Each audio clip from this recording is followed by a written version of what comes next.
দেখাই যে sin radian by 3 sin radian by 6 plus sin radian by 2 cos radian by 3 equal to 2 sin square radian by 4।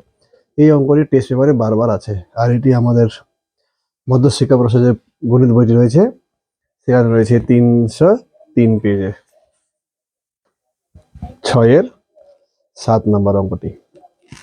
তাহলে দেখাই যে আছে, তাই কি করতে হবে, প্রথমে আমাদের লিখতে হবে বাম পক্ষ।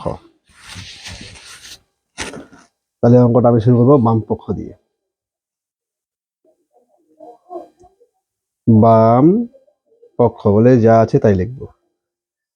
sin radian by 3 tan radian by 6 plus sin radian by 2 cos radian by 3, এটা হচ্ছে ডান পক্ষ।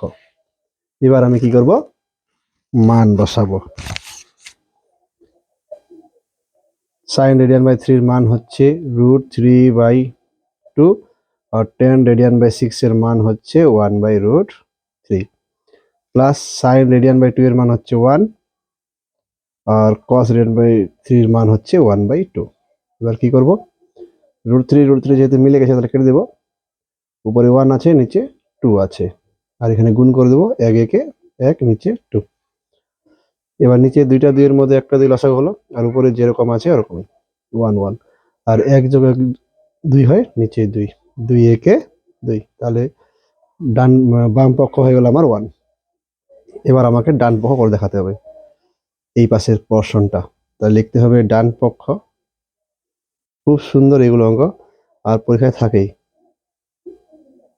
তো এইটা এবার আসার চান্স আছে, কারণ গেল বছর আসেনি। 2 এখানে মান বসাবো।